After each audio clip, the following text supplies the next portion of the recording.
occupy my thoughts a little too much. Ask myself if I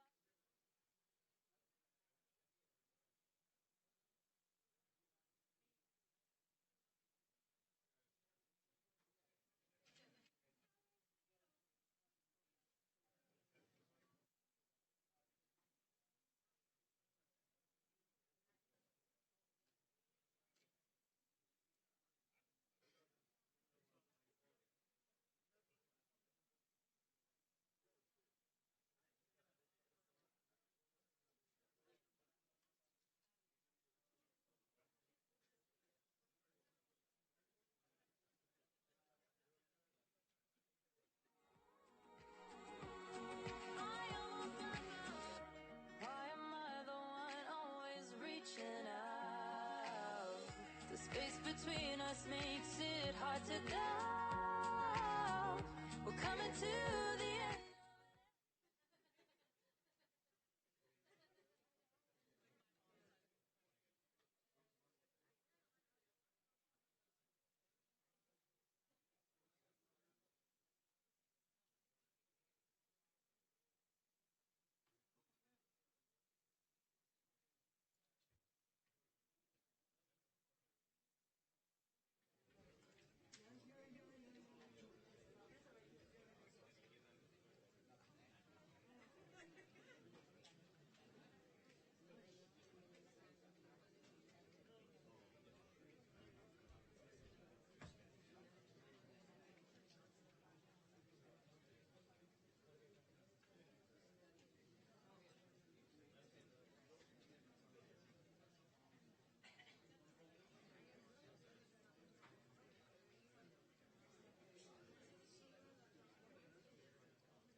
We're not just standing here looking pretty, we're just waiting for Q.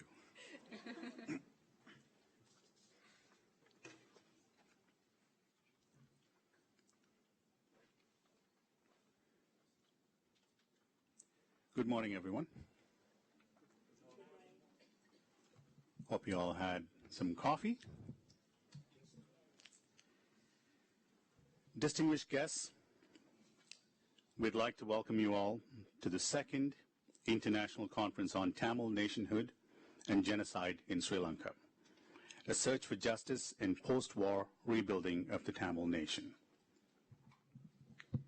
Chers invités, distincts, nous voudrions vous accueillir toutes à la deuxième conférence internationale sur la nation tamoule et le génocide au Sri Lanka, la quête de justice et la reconstruction de la nation tamoule après la guerre. அனைவரையும் இந்த கருத்தரங்குக்கு வருக வருக என்று வரவேற்றுக் கொண்டு இந்த நிகழ்ச்சியை தொடங்கப் போகின்றோம். Today's conference is to serve as a follow-up of the 1999 conference in Ottawa. It aims to study the current situation of the Elam Tamil nation and its political struggle, taking academical and organizational perspective, as well as to set goals for the Tamil struggle over the next decade. 1999 ஆண்டு இதே மாநகரில் இது போன்ற ஒரு கருத்தரங்கு நடைபெற்றது. அதனை அடுத்து இரண்டாவதாக சர்வதேச ரீதியில் நடைபெறும் இந்த கருத்தரங்கு ஈழத்தமிழர்களுக்கு இழைக்கப்பட்ட அநீதியை எவ்வகையில் உலகின் முன் கொண்டு வரலாம் என்ற அடிப்படையில் அமைகிறது. L'événement aujourd'hui soutiendra la suite de la conférence de 1999 qui a lieu à Ottawa. La conférence visera à étudier la situation actuelle de la nation tamoul-Elam et ses conflits politiques, en prenant les perspectives académiques et organismes, ainsi que les objectifs à établir pour la lutte tamoule au cours de la prochaine décennie. The organizing committee of the Second International Tamil Conference consists of Brampton Tamil Association, National Council of Canadian Tamils, Mississauga Tamil Association, Ottawa Tamil Association, Quebec Tamil Development Association, Tamil Canadian Civil Society Forum, and the Transnational Government of Tamil-Elam.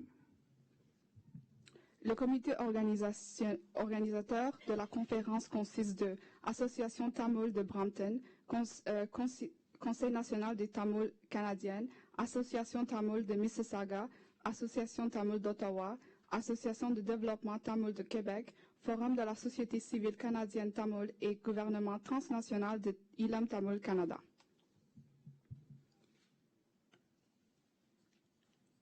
Firstly, we'd like to begin our conference with the lighting of the peace lamp. We'd like to invite a representative from each of the organizing committee of the conference to come onto stage. Premièrement, nous aimerons débuter cette conférence avec l'allumage de la lampe de la paix. Nous aimerons inviter les représentants de chaque organisme de la conférence sur scène. Nous aimerons faire appel à tous ceux qui ont participé pour allumer la lampe de la paix.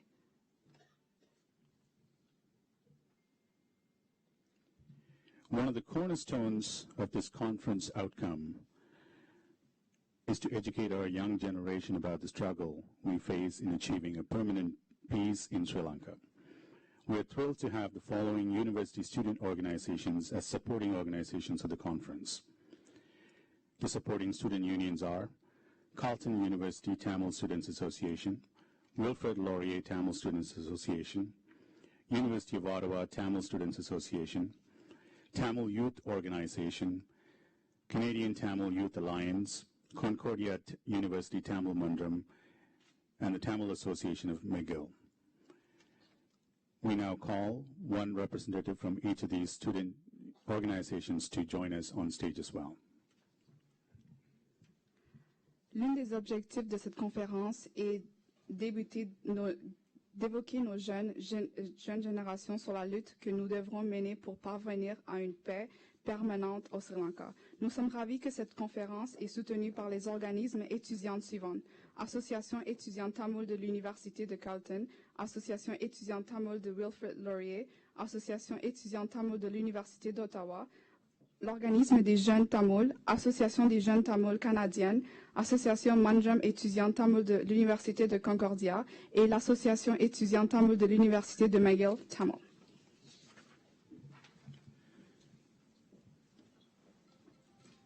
ஒருங்கிணைப்பு குழுவைச் சேர்ந்த அமைப்புகளில் ஒவ்வொருவரும் இந்த குத்து விளக்கை ஏற்றுமாறு பணிவன்புடன் கேட்டுக்கொள்கிறோம். Representatives of the organizing groups are requested to light the auspicious lamp.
Are the MCs part of that photo op too?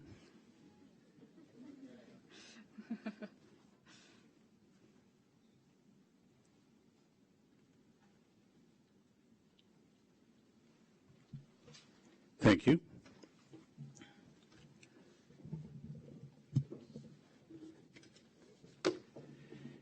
This is a 3-day conference, and you'll be getting quite comfortable in a few minutes. But now, if I may ask all of you to rise and remain standing for the next 3 items on the agenda.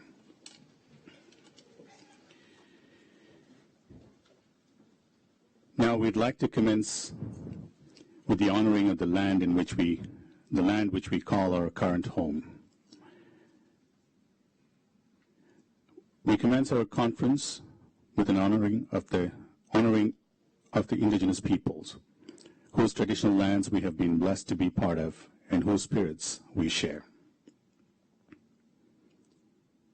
Today we have gathered and we see the cycles of life continue. We have been given the duty to live in balance and harmony with each other and all living things. So now we bring our minds together as one, as we give greetings and thanks to each other as people. Now our minds are one.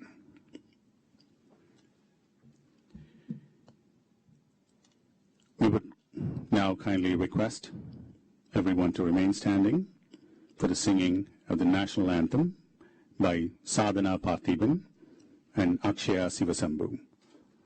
Following that would be the Tamil Thai Valtu, sung by Arabi Arasaratnam, Sadhana Parthiban, and Akshaya Shanmugadasan.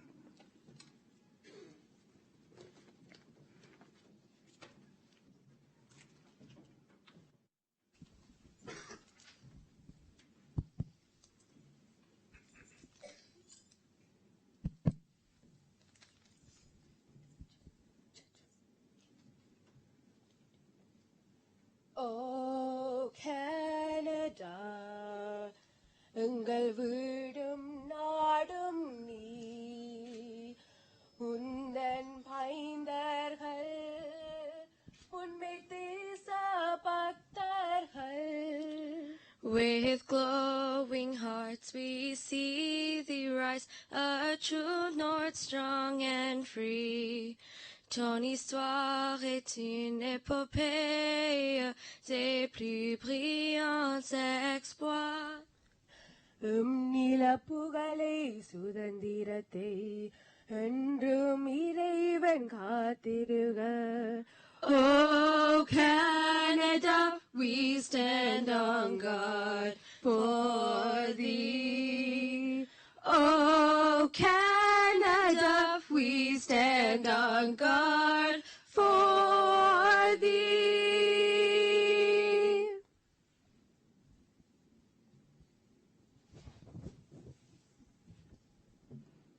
Thank you, ladies. We'll now have the Tamil Thai Valtu.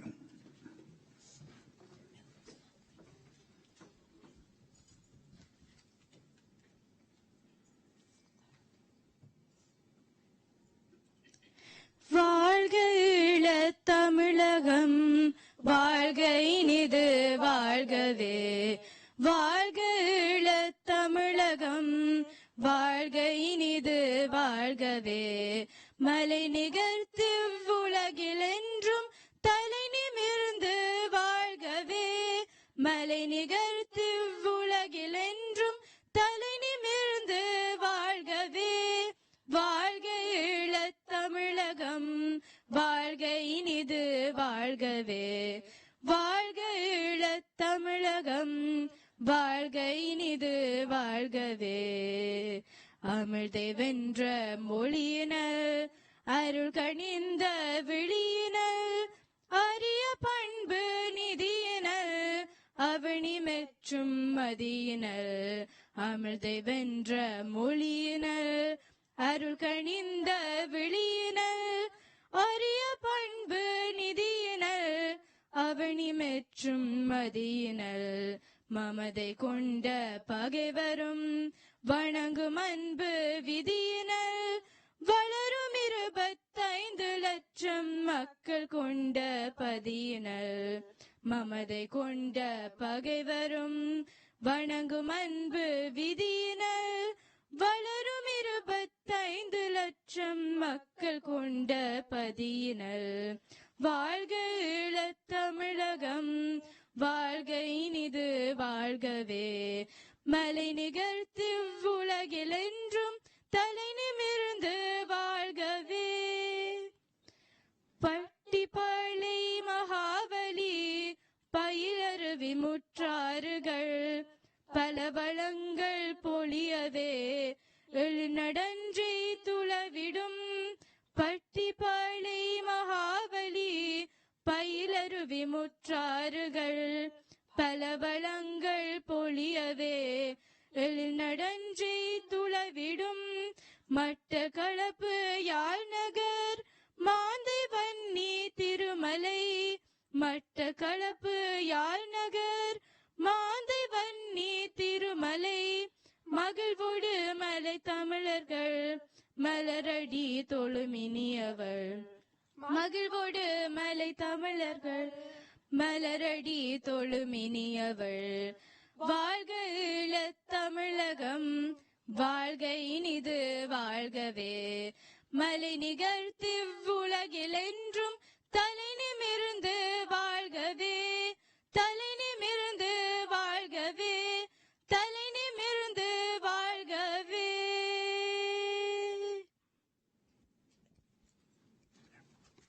Thank you.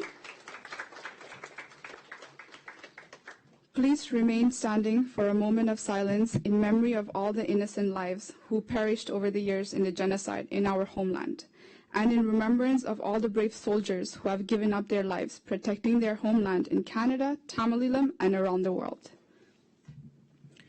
தாயக போரிலும் இன அழிப்பிலும் தமது உயிரை இழந்த பொதுமக்கள் நினைவாகவும், தமிழீழ விடுதலைக்காக தமது உயிரை ஈகையாக்கிய போராளிகள் நினைவாகவும், மற்றும் கனடாவிலும் உலகெங்கிலும் விடுதலைக்காக தமது உயிரை துச்சமாக மதித்து போராடி வரும் போராளிகள் நினைவாகவும் சில நிமிடம் மௌனம் சாதிப்போம்.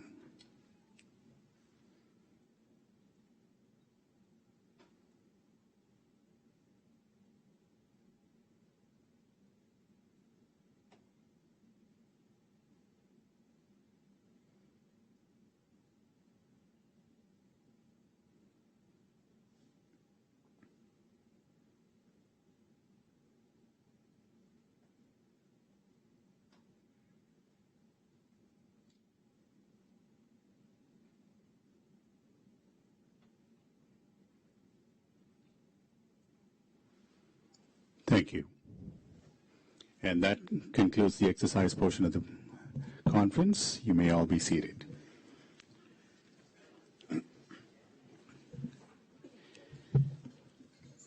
ஏழு எட்டு அமைப்புகளை ஒன்றிணைத்து இப்படியான ஒரு பெரிய கருத்தாடலை செய்வதென்பது சுலபமான விடயமல்ல. இந்த கான்ஃபரன்ஸுக்கு தனது நேரத்தை மட்டும் செலவு செய்யாது உயிரையே கொடுக்கிறார் என்று சொல்லலாம். அந்த அளவுக்கு இதில் ஆழமாக பணிபுரிந்த ஒருவரை நாங்கள் மேடைக்கு அழைக்கப் போகின்றோம். Please help me welcome the conference coordinator, Mr. Bennett Marianayagam, to do the welcome speech.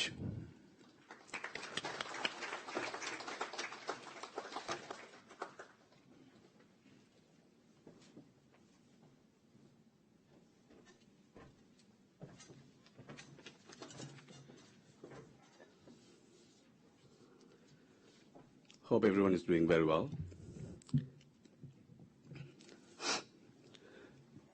Despite the high winds, power failures, and delayed travel plans, here we are today. Distinguished guests and ladies and gentlemen, எல்லோருக்கும் எனது இனிய காலை வணக்கங்கள். It is my great pleasure to welcome all of you to the second international conference on Tamil nationhood and genocide in Sri Lanka. With painful memories and deeply wounded emotions, today we begin this conference right at the same place where nearly 20 years ago, a group of young Tamil university students hosted the inaugural international conference on Tamil nationhood and search for peace in Sri Lanka. Over the next 3 days, we have a full agenda to seek advice from experts in fields in ethno-nationalism and human rights atrocities. This second conference is held at a critical time when Tamil people in Sri Lanka and the Tamil diaspora is looking for direction to continue our struggle in search of peace with justice. To our eminent speakers and researchers who have come from around the world, I bid you a warm welcome to this city of Ottawa.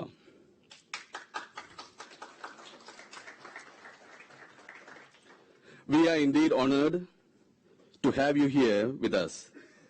A special note to Ms. Anuradha Mittal, Executive Director of Auckland Institute, and Professor Richard Mann, Associate Dean of Carleton University's Arts Faculty, for accepting our invitation to be the keynote speakers. We invite all of you to teach us with what you know as the fruit of your experience and the many hours of research that relate to these conference themes in trying to elucidate the mysteries of human confrontations. Let us bring back the old spirit of the scientific research to our ears when our community is tired of hearing political bandwagons and failed promises. After all, as the great American President Charles Mayo once said, the safest thing for a patient is to be in the hands of a man engaged in teaching medicine. We hope your words and call for action will soothe our pain and drive our energy to actively search peace with justice that's so far been elusive in our homeland.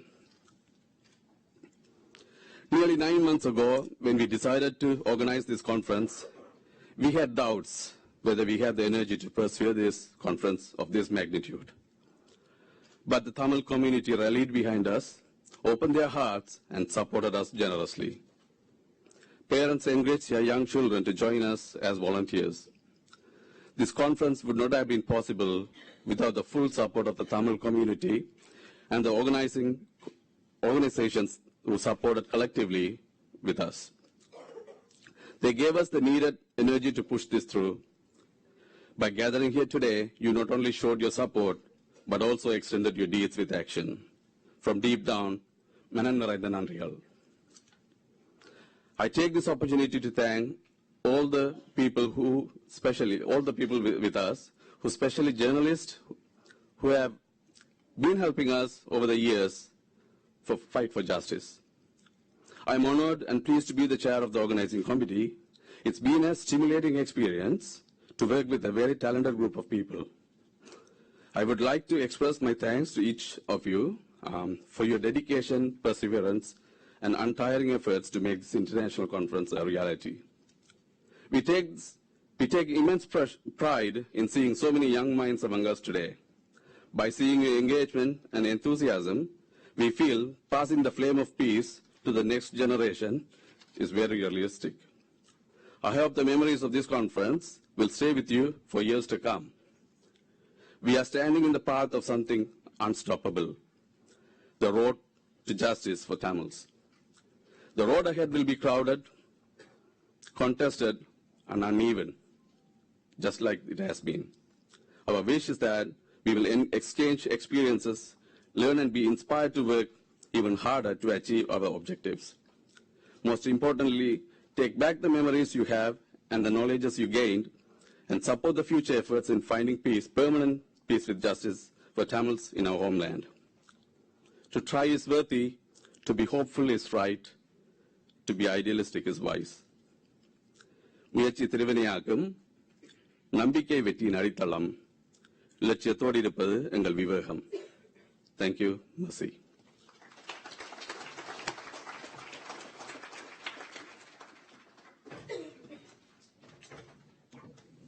Thank you, Mr. Marinayagam.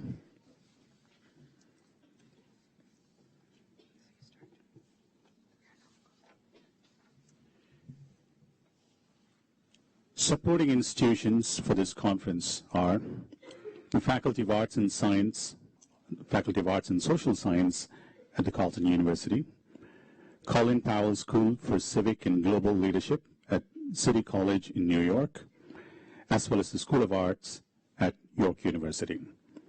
It is crucial that the efforts and commitment of all of these organizations are extremely integral or it is crucial to recognize the commitment of all these supporting organizations, student unions, and the organizing groups. Without their support, such a grand and important conference will not take place. Il est important de noter que les efforts et l'engagement de toutes ces organisations sont des facteurs intégraux de cette conférence et reflètent l'unité renforcée de la communauté tamoule. The Tamils have taken an active role in advocating for their community by taking part in conference with the United Nations Human Rights Council, while pressing for justice regarding war crimes and war against humanity committed in May 2009. For the past several decades, many conferences have been organized periodically, consisting of Tamil leaders such as Mr. Kumar Ponnambalam, Mr. Joseph Pararaja Singham, and Mr. Taraki Sivaram, whom had participated in the previous international conference and have now been permanently silenced by the Sri Lankan government. In present day, the Sri Lankan government has been stalling and using tactics to postpone the implementation of the Human Rights Council resolution, which called for a hybrid mechanism to invest war crimes. However, there has been no government action regarding this resolution. As part of this structural genocide, the military occupation for Tamils' ancestral land is ongoing. On top of that, there is still the ongoing deliberate settlement in Sinhalese in the Tamil homeland. With that being said, there is also the building of Buddhist temple with the aim of occupying Tamils' land, where the majority are Hindus, Christians, and Muslims. And with that, the Tamil diaspora has come together to organize an international Tamil conference in Ottawa, the capital city of Canada. Throughout this conference, we will be focusing on 5 different yet related themes. The first theme is being Sinhala Buddhist etho-nationalist and its consequences. The second theme is a genocide by another name.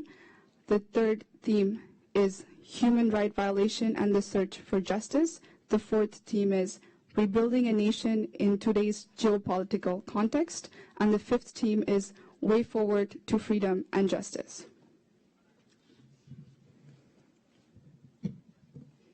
We would like to now introduce our keynote speaker, Ms. Anuradha Mittal from Oakland Institute.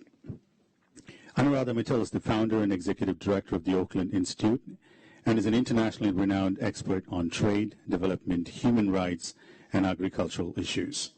She has authored and edited numerous books, had her articles and opinion pieces published widely in widely circulated newspapers such as the New York Times and the Chicago Tribune. Anuradha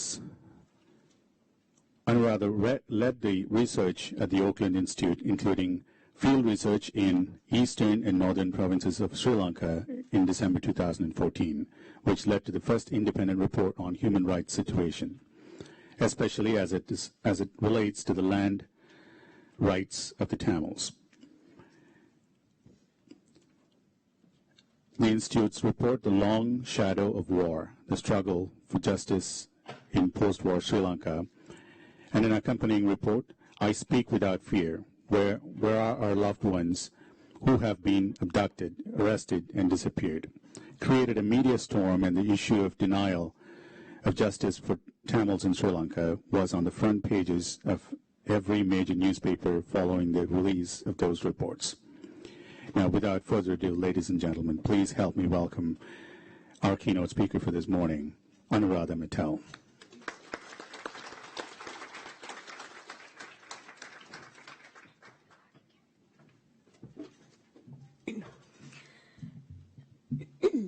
Thank you all. It is deeply humbling to be here. I know the topic for the conference is incredibly deeply personal to most in the room. And then there are individuals like Francis Boyle, Francis Harrison, amazing people, and many of you who have been working for justice and peace in Sri Lanka as members of the international community. So somebody standing here to give the keynote, I feel humbled and honored. And I think the best would be to actually start with a confession. I was born and raised in India. I'm from the north of India. As a young university student, I was politically very active. Television, I would hear about the struggle in Sri Lanka, but as a politically active student, it was never something I was engaged in. Being a North Indian, told over and over again a certain discourse, you just believed it. So I stand here with shame. I also have to say it is very exciting to see all the young people who walked up here. And I'll tell you how my journey started. It was actually young members of British Tamil Forum, especially Senthan and Rajkumar, who contacted me and said, you work on land issues around the world, how come you're not working on Sri Lanka?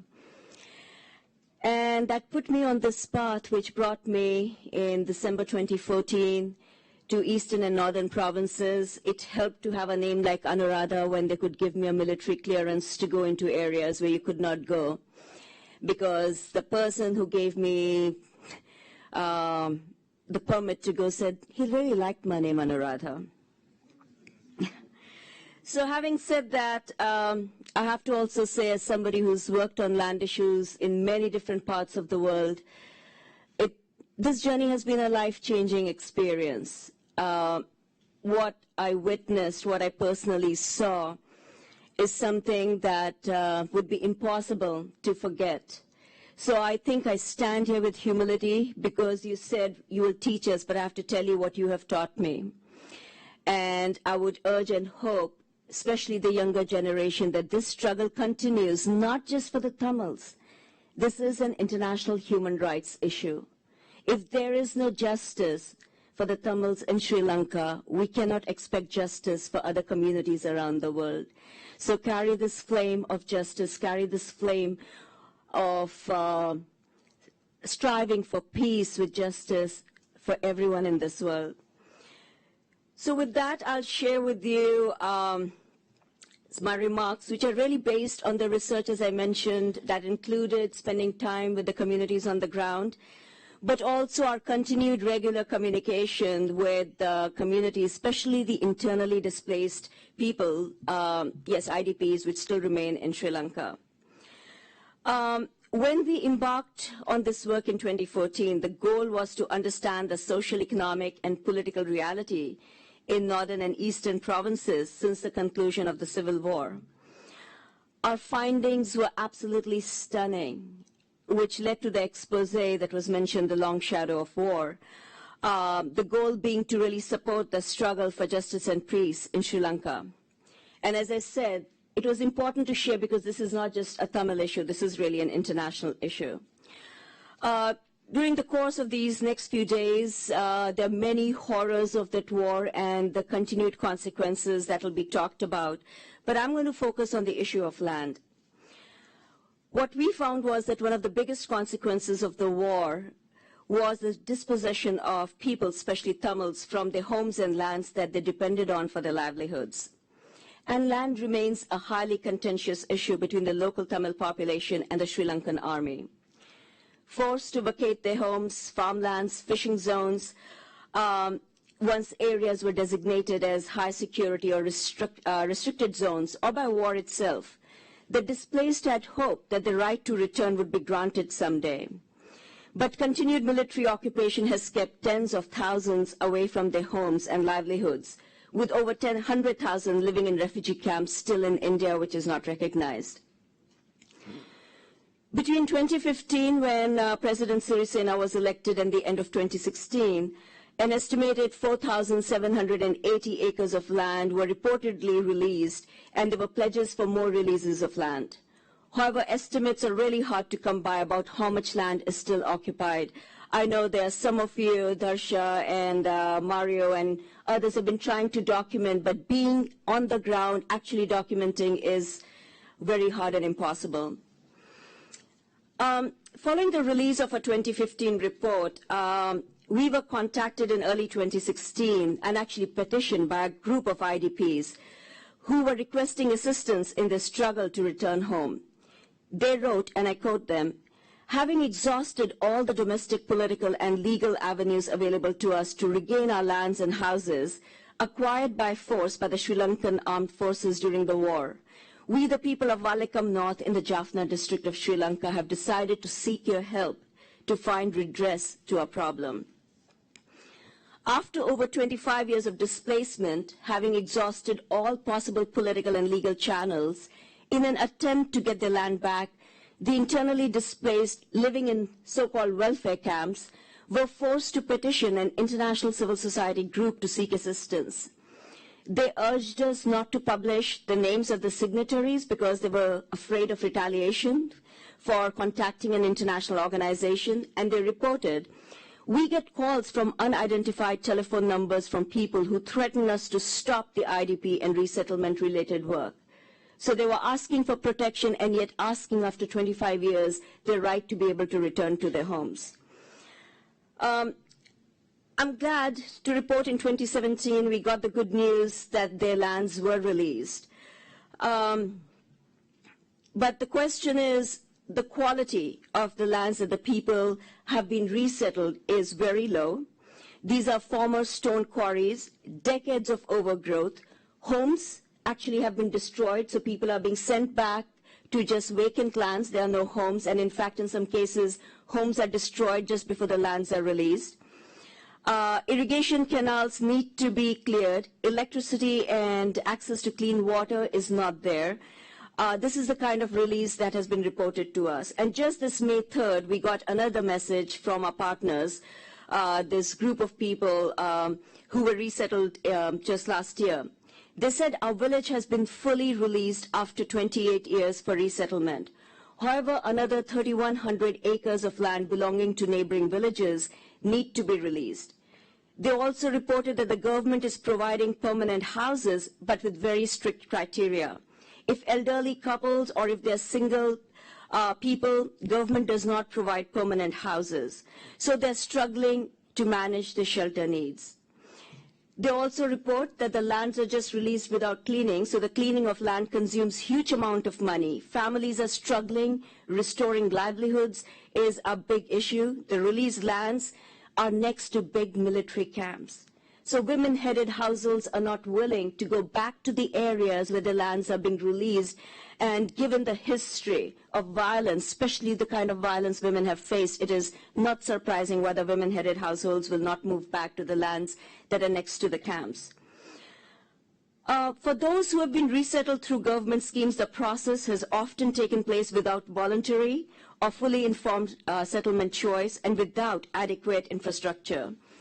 In our report in 2016, Waiting to Return Home, we reported on those displaced from Sampur being sent back to live in the shadows of the new Navy camp, built close to the old camp and on paddy land, which was previously owned by the people. Having a Navy camp so close to the village is a major security concern for the locals who have faced harassment, violence, abuse at the hands of the Sri Lankan army over the years. The new naval camp has also restricted villagers' access to the sea as well as to the ponds, which are the traditional livelihoods, fishing. The Navy has also converted a Hindu temple into a Buddhist one in the same area. At the same time, people are being asked to resettle when there's no infrastructure available. So this is called resettlement, projects that are financed by institutions like the World Bank, and they can do check off and say resettlement done. Another key thing that I would want to touch upon, which was a part of our findings, was it's going to be next year a decade since the end of the war, but the North and the East continue to be under very heavy military occupation. So despite the end of the war, military budget has continuously increased, including since when Sirisena was elected in So in 2008, the percentage of Sri Lanka's overall budget that was spent on military was 12.9%. In 2016, 7 years after the war and a year after Sirisena was elected, it was close to 15%. In 2015, we reported that an estimated 1 army personnel for every 6 civilians. Figures from last year research that was put out again by, I believe, Darsha is here and also Mario, that just in Mullaitivu alone, at least 60,000 army personnel are stationed. 60,000 army personnel. That basically means 1 soldier for every 2 civilians in Mullaitivu. This does not even include, according to them, Navy and Air Force troops, and I hope they'll share more about their research. The Army has expanded non-military activities and is engaged in large-scale property development, construction projects, and other business ventures such as travel agencies, farming, holiday resorts, and restaurants in the northern and eastern provinces. The Army officially runs luxury resorts. I had personally never seen 7- and 9-star hotels. They're run by the Sri Lankan Army in the northern and eastern provinces. And golf courses that have been erected on land that has been seized now from internally displaced peoples. Tourists can actually book holidays in luxury beach resorts such as Thalsevna Resort, which is functioning under the security forces headquarters by directly calling reservation numbers at the Ministry of Defense. In 2014, when you went to the website of Thalsevna, it was not very much, and I was mentioning to Francis yesterday. Now when you go check out the website for Thalsevna Resort, it is fancy. It is professional. They are actually declaring to the world that this is a resort which is run by the Sri Lankan Army, close to the beach in Jaffna, where you can have an amazingly incredible exotic holiday, a place where the Chief Minister cannot enter. It is on the lands of the people that has been taken away, and they do so with absolute impunity. This appropriation of land is very significant to understand, given the long history of marginalization of the Tamil population, which has involved violence and pogroms and repressive laws and a government-orchestrated colonization of northern and eastern parts of the island nation. In the decade following independence in 1948, the takeover of land and displacement started via so-called development schemes, irrigation schemes, which colonized the Tamil lands through the settlement of hundreds of thousands of Sinhalese brought from southern parts of the country. Post-war takeover of lands has continued for tourism and industry and so-called development activities to create livelihoods for local populations, but with complete disregard for legitimate residential and livelihood concerns of those inhabiting the areas. Pasikuda Hotel project in Batikalawa is only one such example where the land initially taken over by the government during the war was subsequently included in the Pasikuda tourist zone by the Tourism Development Authority in 2012 without consultations, without compensation, and without any resettlement of the people and communities who were initially displaced from those lands. Another emblem of the Sinhalization of the North and the East that we reported are the numerous victory memorials, often with plaques in Sinhala and English only. In Pudumathalan, in Malathivu War Hero Memorial in Kokaville, Victory War Memorial in Kilinochchi Water Tower, the terrorist bulldozer at the Elephant Pass, the War Hero Memorial close to the Indian Jaffna Lagoon. All these monuments at iconic locations send a strong message of the complete Sinhalese takeover of the Tamil land. The Sri Lankan army maintains the monuments which are visited by the Sinhalese tourists. They run the kiosks that sell snacks and soft drinks. And as an outsider, it was interesting to basically also follow the discourse of victory of good over bad, the victory of the courageous soldiers over the coward terrorists. And it is constantly the presence of these institutions in Tamil lands, which are being visited by the Sinhalese, to constantly send a message of marginalization and complete defeat. I'm not a psychologist. I cannot imagine the implications of these institutions that have been put up, and especially on your own land.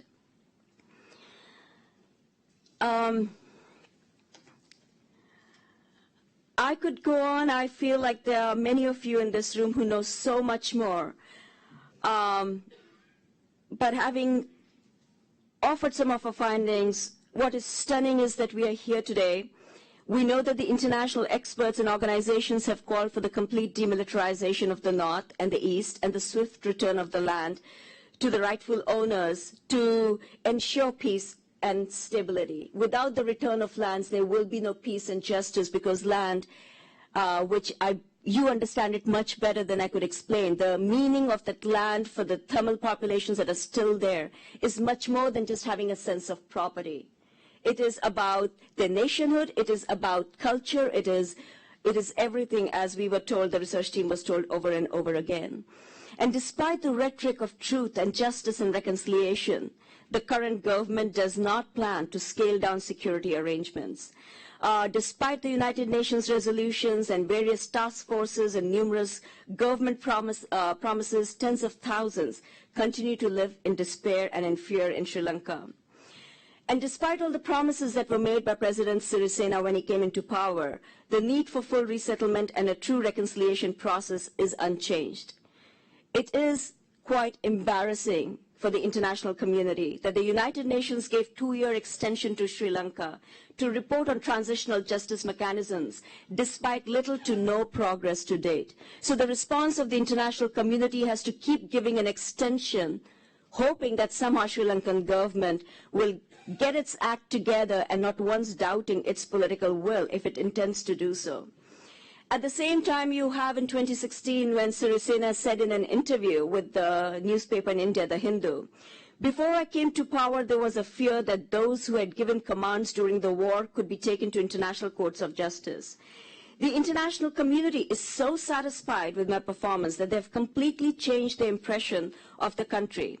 Now there is no threat of international courts. I have told the international community that I cannot accept any proposal that allows foreign judges to probe our domestic matters. This is another great victory I was able to achieve in this time." You had the Minister of Justice warning that anyone alleging that Sri Lankan forces committed war crimes would face legal action. At the same time as the good work done by ITJP has reported, torture continues and is routinely practiced all over the country. ITJP's work has brought forward horrific evidence of torture and sexual violence perpetrated by Sri Lankan security forces, not before 2009, but that it continues today. The government has acknowledged finally that 65,000 people remain missing. But of course, we know the numbers are almost double of that. One of the things which was something I was not prepared for when I was in the East and North, that somehow the word got out that there's somebody taking testimonies That was the time when Sri Lanka was very clear that nobody could enter and go to the north and take testimonies.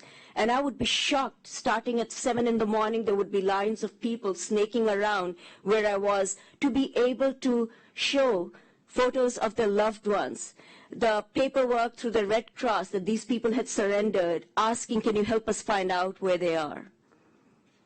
This is a question that needs to be asked of the international community.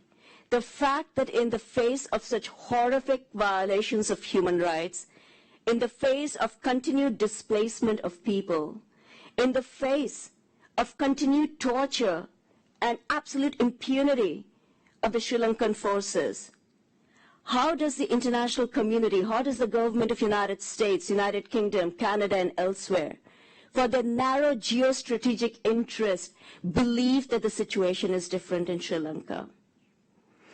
There has never been justice for victims of mass atrocities, whether it is Rwanda, whether it is Cambodia. And are we going to allow Sri Lanka to become another one? Because if we do, we know which way the fate of the Rohingyas or whether the fate of Syria. So this is really a call to action to each one of us to stand up for what's right, not because it's too far away, the island nation.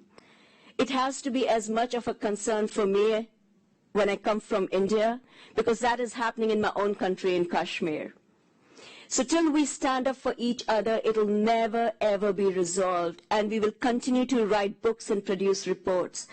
Lastly, I would just say, it is up to each one of us. Yes, we need to do advocacy.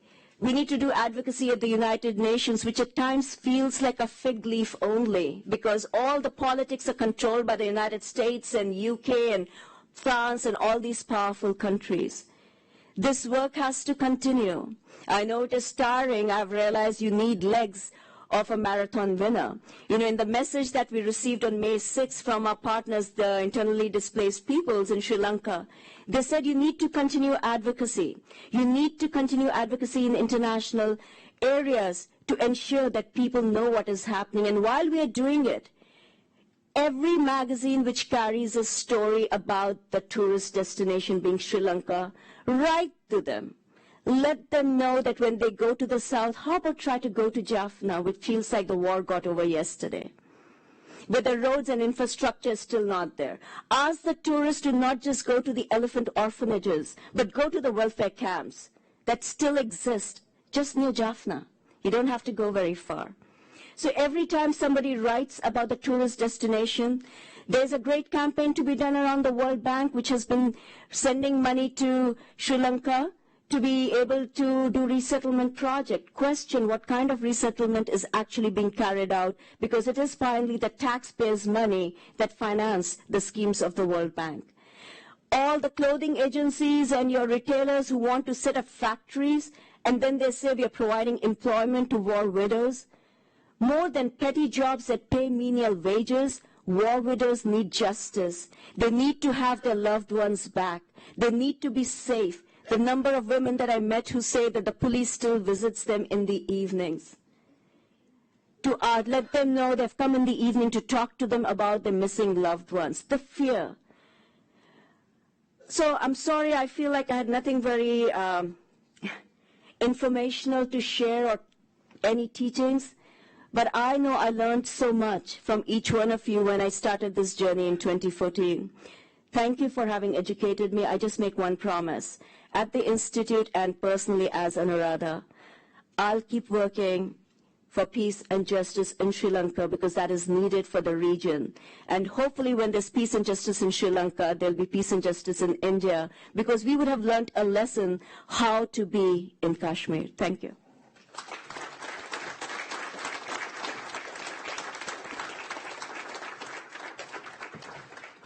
It certainly was informational.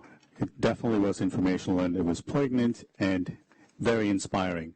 What a great way to kick off this conference with that keynote speech. And a round of applause for Anuradha Mittal.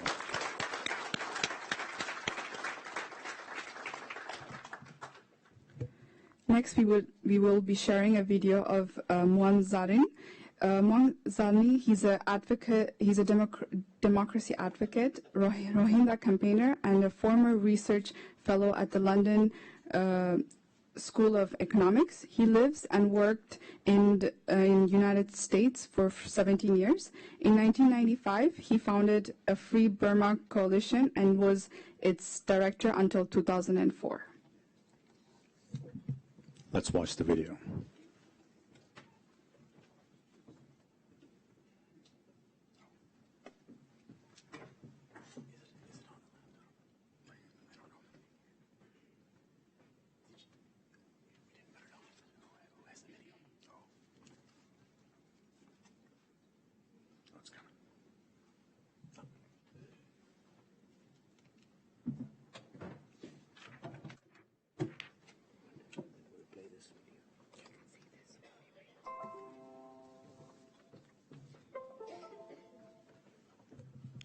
While that is getting set up,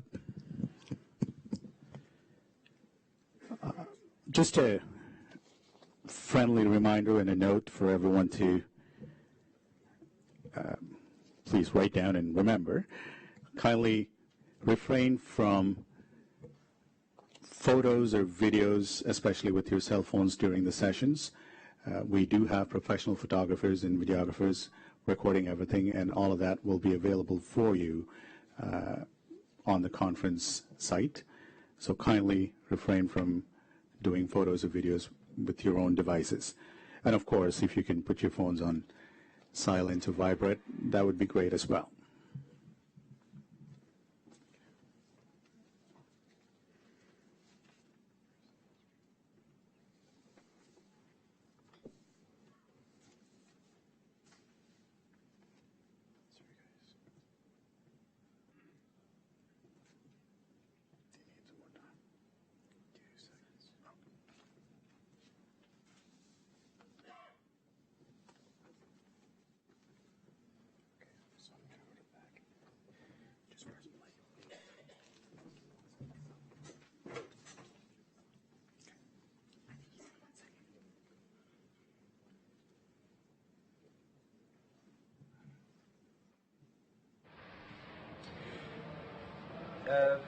Good morning or good evening, whatever the time is. I'm really sorry that I cannot be there in person. I really wanted to, but my schedule got reshuffled a bit, and so I'm unable to come there to join you, show my solidarity in person. I've always been an admirer of the Elam Tamil struggle for self-determination, ethnic equality in Sri Lanka. And I have stood by your struggle, even, when your armed resistance was defeated. I stayed in solidarity with the Tamil people, irrespective of what happened.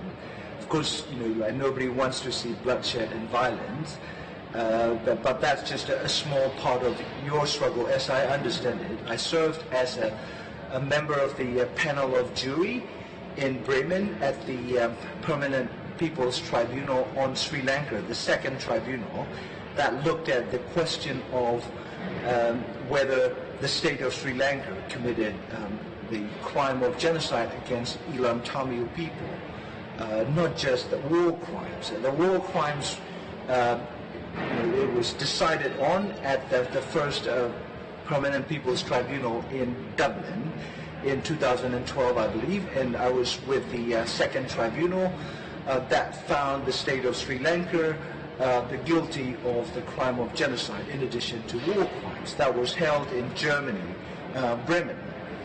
And so I heard harrowing testimonies of people who lived through the last phase of the war, including some Canadian doctors, Tamil doctors who went to help their people in Jaffna and other places who were trying to just simply stay alive in the face of relentless and ruthless bombardment and massacres by the Sri Lankan army. But I have to say this because in this day and age, struggles for self-determination or even ethnic equality within a single nation state that is ethnically controlled by usually majoritarian racist groups, whether it's Sri Lanka, Buddhist Sinhalese, or in my own country of Burma or Myanmar, where the Burmese Buddhist majority are in sync with the Burmese military that had been their main oppressor over the last 50 years. As you know, the Rohingya people, simply because they happen to be Rohingya and they happen to be in an area the Burmese military consider very strategic to them, and so they have been misframed as Islamic terrorists, supporters. They've been misframed as proxies for Bangladesh, that the Burmese military fears might snatch the ancient Arakan coastline in order to relieve itself of population pressure from the high density of 166 million. And so, I'm from a Buddhist Burmese majority background, and I came from an extended military family that have served in the Burmese Armed Forces since its foundation, or its inception in 1942 under the fascist Japanese patronage. And although I'm Buddhist Burmese and myself, with the extended military background, I don't go with patriotism, blind patriotism that makes people go with, behave like herds, behave like a part of a pack. And so my country wrong is wrong, and I'm not going to support my country, and therefore I have been declared enemy of the state, and I'm possibly the most hated person by the Burmese racist public that calls itself Buddhist and commits and cheerleads a genocide against Rohingya. So, I draw a parallel between what the Sinhalese, the public that calls itself Theravada Buddhist, and our two countries, Sri Lanka or Ceylon and Burma or Myanmar, have long centuries-old ties, and most disturbingly, these two Theravada Buddhist countries are now credibly accused of committing crimes against humanity, genocide, and war crimes. That is, all the legally defined international crimes. And so these Buddhist societies must reclaim their good selves, and they must stop any form of atrocities, the least of which is religious bigotry and state-sponsored discrimination and persecution against either Hindu or other Tamil people, or the Muslim Rohingyas or Kachin Christian. As you know, the Burmese army is also committing war crimes against Christian Kachin people near Chinese-Burmese border of northernmost part of Burma as I speak today. So I think my final message is that the United Nations, starting with the Security Council, permanent 5 members, have failed all the oppressed people of the world over and over again. We have, they have turned this slogan, "Never Again," into empty, poor taste joke if you belong to an oppressed minority in a racist, majoritarian, post-independent but colonial states such as Sri Lanka today and Myanmar under Aung San Suu Kyi and the Burmese military. So I think that the key is we cannot look to these states that are created by us humans to come to our rescues. We must actually collaborate among the oppressed people horizontally. In other words, we must lend a hand of solidarity to whoever is in distress, whoever is in oppression. And finally, I think all struggles and resistance movements are all well and fine, necessary, and we need to keep up with our struggle, keep on trying to reestablish broken communities. But at the end of the day, we must also seek ways to reconcile with those who oppress us, whatever they are, whoever they are, wherever they may be. At the end of the day, we have more in common as humans across religions, faiths, culture, and national identities. So my message is twofold. We seek to establish solidarity movement and movements across the world, and at the same time we seek to retain our own humanity. We don't become like our oppressor. At any cost we seek reconciliation even with our oppressor when the oppressive group is ready to meet us halfway. And thank you very much and have a wonderful conference.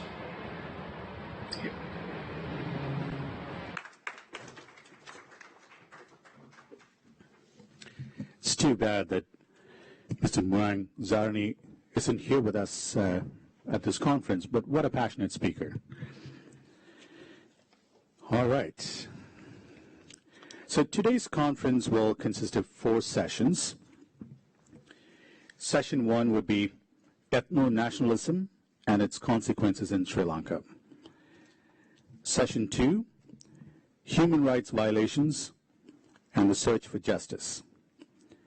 Session 3, genocide by another name. And session 4 is diaspora resources and responsibilities. You guys must be all hungry by now. So there will be a lunch break between session 2 and 3 and a moderated discussion at the end of session 4. Also at the end of the day, today we will also have a special event at Oliver's Pub. There will be tickets sold at the registration desk, but there are only 50 tickets available, so first come, first serve. Did you say pub?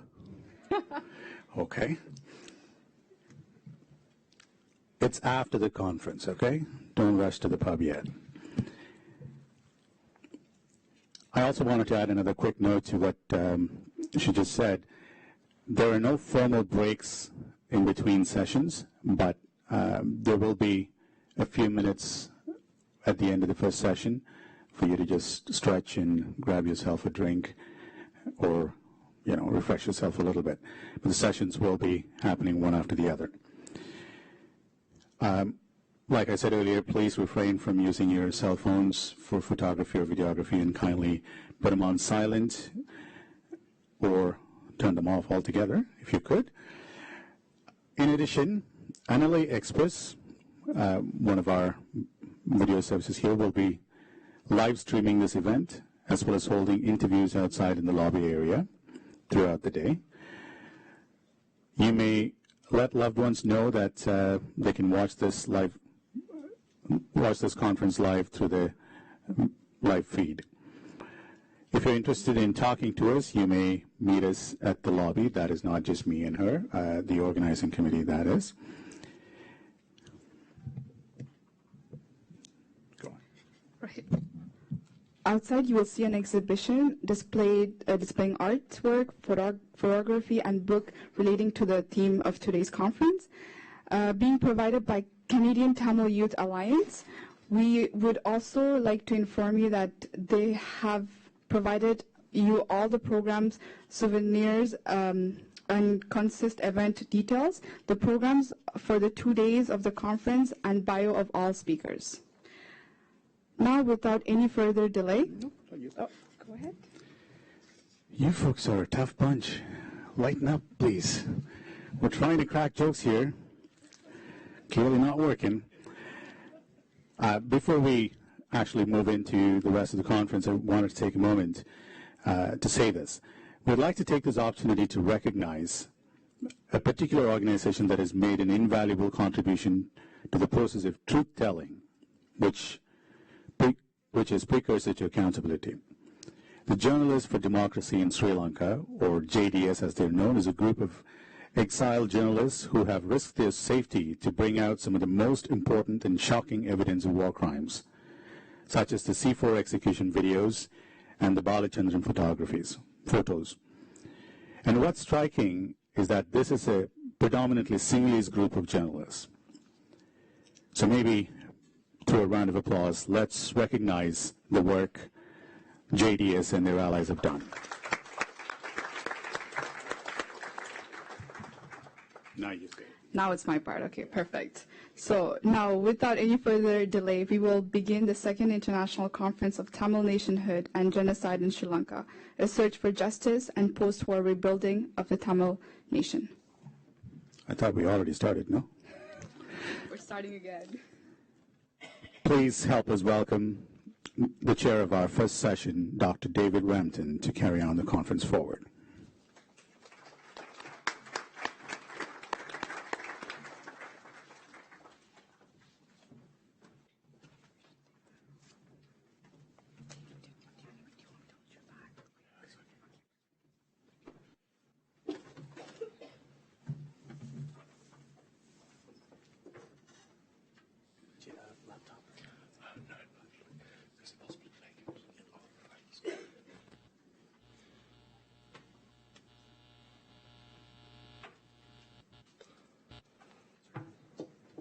Good morning.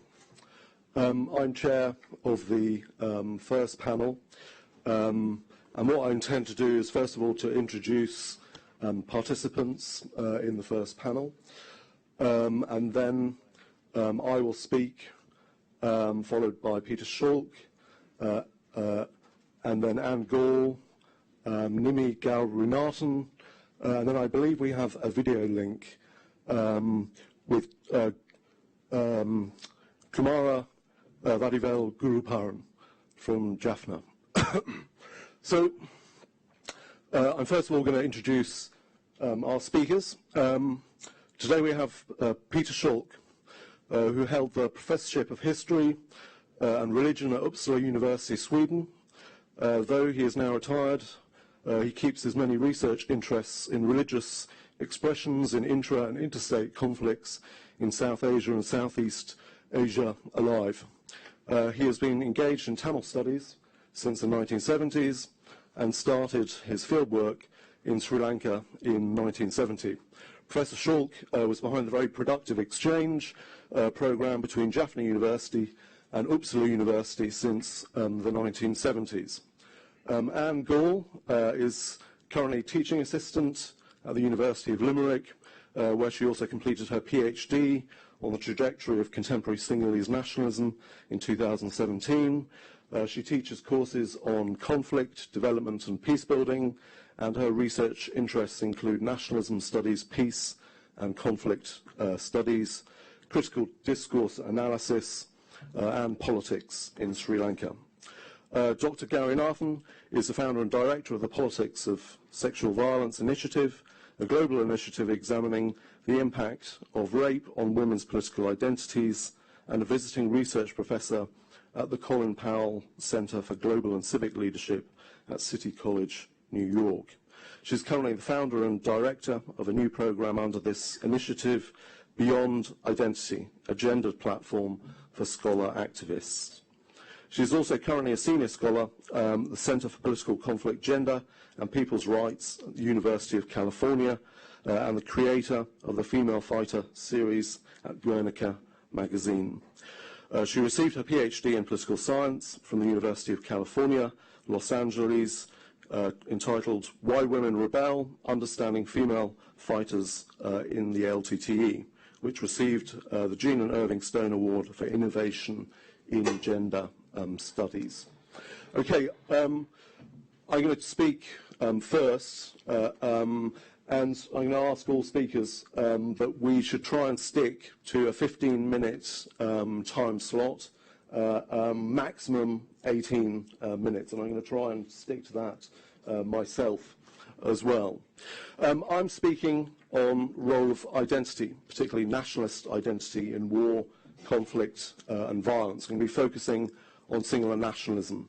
And key to my understanding of nationalism is to understand nationalism as a social order. Okay, I'm going to start with a vignette.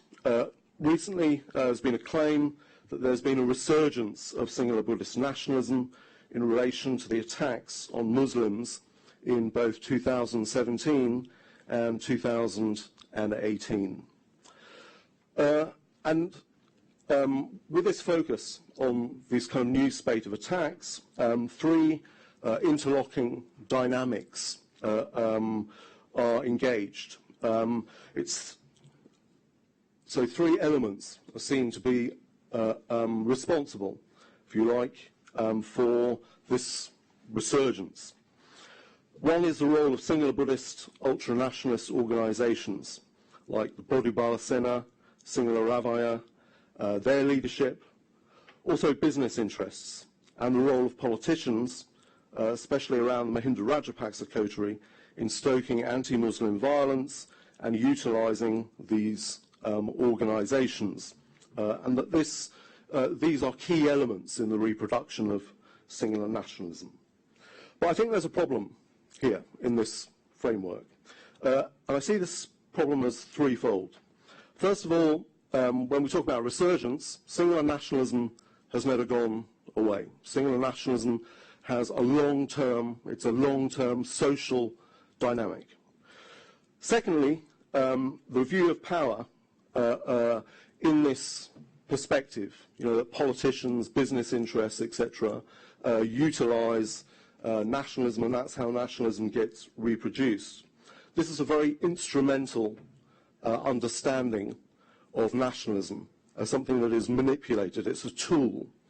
Okay, and then this again leaves out the socially diffuse dynamic of nationalism as a form of social order.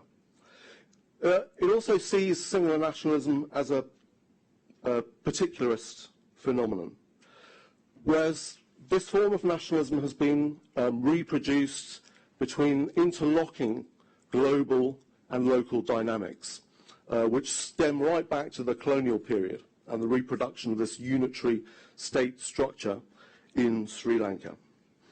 So what I really want to argue is that we need to go beyond this perspective that sees Sangha, politicians, business interests as responsible for manipulating people into violence, that they use nationalism as a flag or device for attaining other rationalist or material self-interested goals.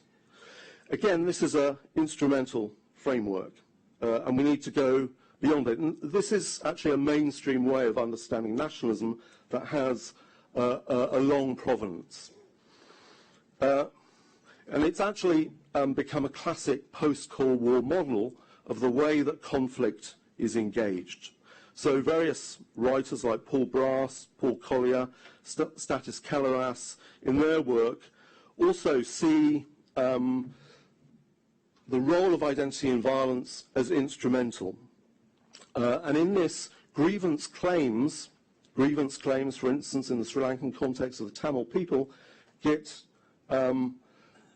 they're undermined and disqualified. But if we understand nationalism as a social order, the grievance claims are central. And this is because in the instrumental framework, it's, politicians, business interests are using nationalism as a device to achieve other interests. Okay? And this leaves out the social dynamic. So we need a different account of the nexus between identity, power, and conflict. And indeed, conceptualization of all these areas, if we're to make sense of singular nationalism and its role in dynamics of violence, direct and structural or systemic. It's not that instrumentality doesn't occur in the use of nationalism, it does. But this reproduces a social embedding that has gone right back to the 19th century.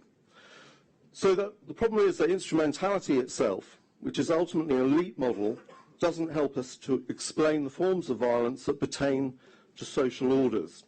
There are at once formations of peace, security, violence, and subjugation.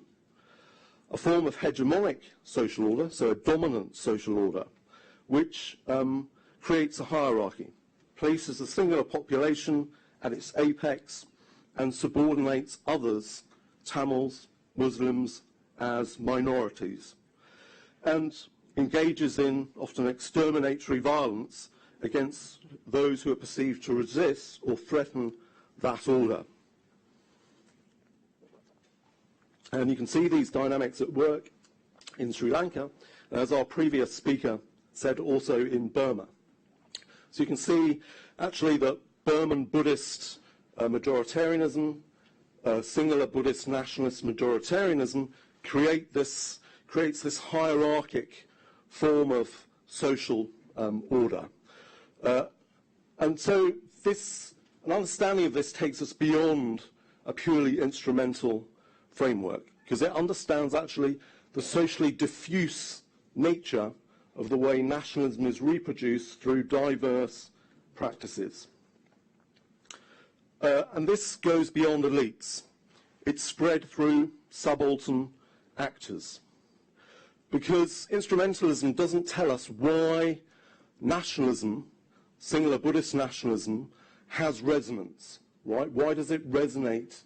Why do politicians even use it instrumentally? We need to understand how followers respond, and why do they respond to this particular kind of discursive and ideological dynamic. So this social order serves to consolidate resonance, okay, and it does this by hegemonizing nationalist order across class, region, gender, and other fissures, creating this kind of dominant form of social order and its hierarchies. And it does this in an enduring way. It does it in Sri Lanka, and it does it through Burman Buddhist nationalism in Myanmar. And it's not just elites that reproduce these practices, but people are embedded in these practices in the sense of global historical processes in terms of colonialism, anti-colonialism, labour struggles, for instance, in the 19th century that took on at times a Buddhist nationalist logic, operates through education, as well as Anne will be talking about shortly, has worked through development practices, colonisation schemes, settlement schemes, constitutional practices, and in terms of everyday practices, symbolism, and culture, what Billy calls a kind of banal nationalism as well. So what we need to do is actually stop reducing nationalism to this local, particularist, elite-centric discourse. Okay, because if we do that, we can begin to understand also how a range of subaltern actors, including the JVP, and then some of these newer nationalist organisations, also reproduce Sinhala Buddhist nationalism. And actually this heats up Sinhala Buddhist nationalism because it becomes a site of contestation. JVP is a crucial organisation in the reproduction of nationalism going back to the 1960s. Okay, and in the peace process in 2002 to 2006 was one of the key actors in mobilising against that process. So actually nationalism also has a kind of fluidity, a contestation, because the JVP also held up its own nationalism as a form of authenticity against the elites. And this heats up the Sinhala Buddhist nationalist majoritarian dynamic. So how is the problem, if you like, of seeing nationalism as instrumental or in these mainstream frameworks come about? Well, partly it's because identity's role is not clearly understood per se. What we instead see underlying nationalism, that it's always about these kind of rationalist, materialist goals that politicians are seeking power, they're seeking resources, and we miss out this social order dimension. And this operates through a kind of dualism. We kind of disqualify the discourse as an ideology of Sinhala nationalism. We say it's never about that, it's really about these other things. Okay, and this is problematic, okay, because actually this again misses out the social order dimension. And part of this is actually the way social sciences are structured, right? And the tendency actually to obscure the role of identity, issues of race, colour. And this operates across many different communities, get disqualified. This has actually emerged, I don't have time to explore this, through a kind of Eurocentricity, in which, for instance, many Western states are in denial of their own nationalism. This gets projected onto other communities. Nationalism also gets demonized within things like globalization theory, and Sudha and I will talk about that a little bit later on this afternoon. But this is beginning to break down. We see like Brexit, Trump, etc. in the current moment. So I'm going to kind of conclude with some recommendations. That we need a good understanding of nationalism. Unless we have that, unless we have a fuller understanding of nationalism, there's a failure to recognise that nationalism is not just a particular internal dynamic, that it's something that's been reproduced, for instance, between the interaction between colonial power, international actors, in reproducing an alignment with singular nationalism and this reproduction of a unitary state. Also, it's not simply attributable to actions by select elites, but reproduces this historically hierarchic social order. So a key aspect of our engagement as activists is actually how to counter that hegemony, all right, and that it's not just instrumental. I think that's one of the key things that Sudha and I will continue with when we talk about this further this afternoon. I'm going to hand over now to our next speaker, Peter.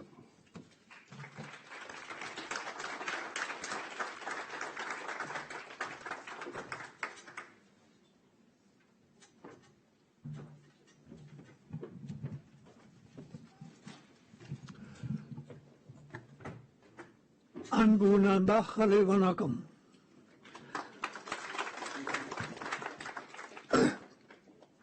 I want to thank the organization here for having invited me for the second time. It is 20 years ago since we met. But I'm very happy to see known faces, old friends, and make new friends during these days. I'm going to speak about a difficult subject with a terminology which is a little artificial, because I had to summarize 14 pages, and so you will get a handout to make it easier to follow. The headline of my presentation is The Ideological Construction of Sinhala Buddhist Ethno-Nationalism by Semantic Displacement. Let me first point out one thing of a former speaker who rightly emphasizes the necessity of a study of longue durée, of a long historical perspective, which makes it evident that the present atrocities against the Muslims is only a part of a long history of atrocities. When I started in 1970, I took over from my teacher, Heinz Bechert, who studied at that time militant Buddhist movements from the 1940s onwards. So I continued with the study in the 1970s, and I could list more than 100 Sinhala Buddhist militant movements.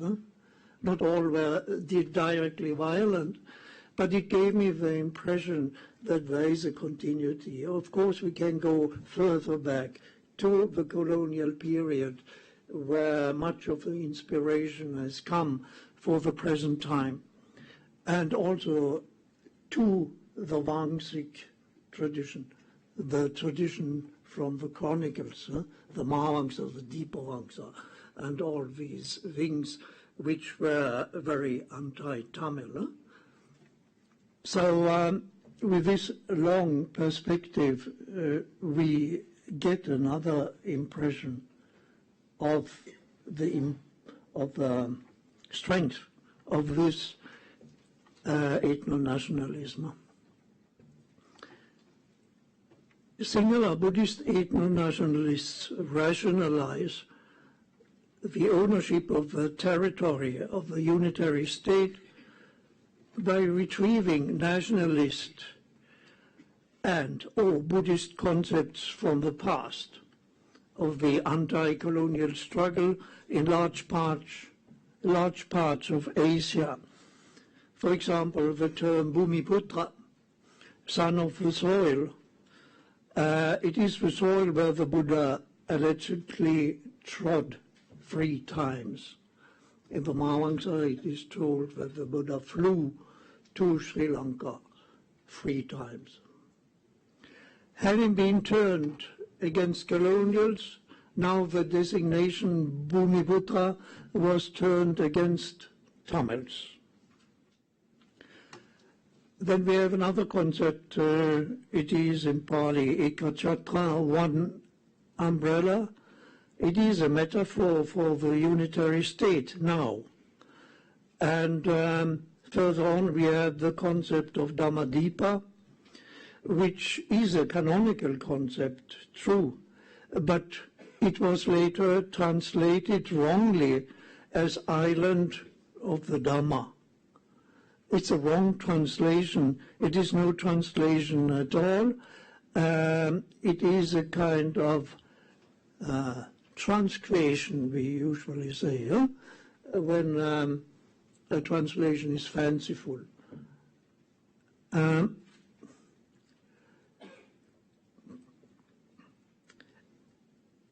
And then the real translation of Dhammadipa means having the Dhamma as light, and it is mentioned in the canonical texts, which are classified as Buddha language.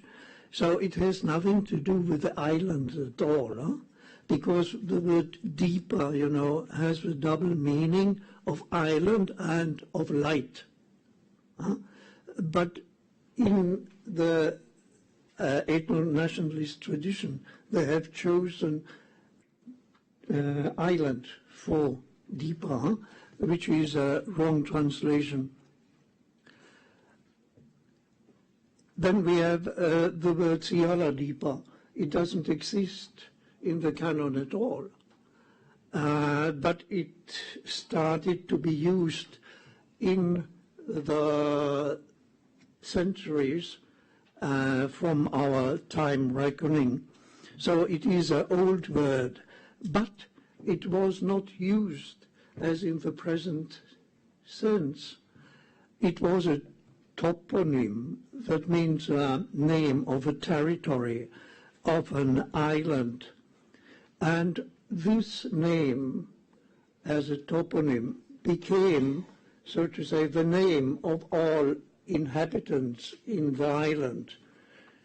So all were Sinhalas, were independent of if they spoke Tamil or Sinhala or any other language. It's a demonym, and it was used as a demonym in the historical tradition. But in the modern tradition, this has been made into an ethnonym. That is, the Sinhalas are one specific group against the Tamils who are not Sinhalas. So we have this change from toponym to ethnonym, and then again, what is happening nowadays is that this ethnonym, so to say, is expanded over the whole island. So the Sinhalas alone shall be in this island. So then this ethnonym becomes a demonym again, as a final creation of so-called harmony, where no other minorities exist in the island. So these modern translations can be described as transcreations or as semantic displacements. They are pushed ahead and correspond to political religious interests. In the chronicles, we also find an allusion to a list of 16 places that the Buddha allegedly has visited, including Nagadipa in the Tamil North. All these Buddhist conceptual rationalizations are instrumentalized for the achievement of a political aim, namely the unitary state. This is done by Sinhala Buddhist ethno-nationalists. I want to state here clearly that I do not talk about Buddhism. I speak about a special group within Buddhism, namely political Buddhists. And then you have Buddhist politicians, which is different. They try to transfer Buddhist values into society as much as Christian politicians try to transfer Christian values into society. Huh? And then we have the renouncers, huh? Those who renounce societies at all. So political Buddhism is only 1/3 of Buddhism. Huh? So please don't generalize Buddhist ethno-nationalism over the whole sector. Huh? Now, they call their own ideology the Jatika Chintanaya. You know all this, national ideology. Huh? And then there's another word, which is very interesting, a self-representation. It is Singalatva.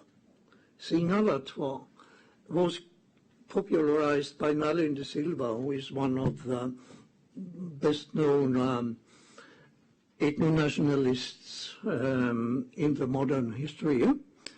And he coined this, he didn't coin it, he popularized it, and he appealed to our understanding of what Hindutva is. Huh?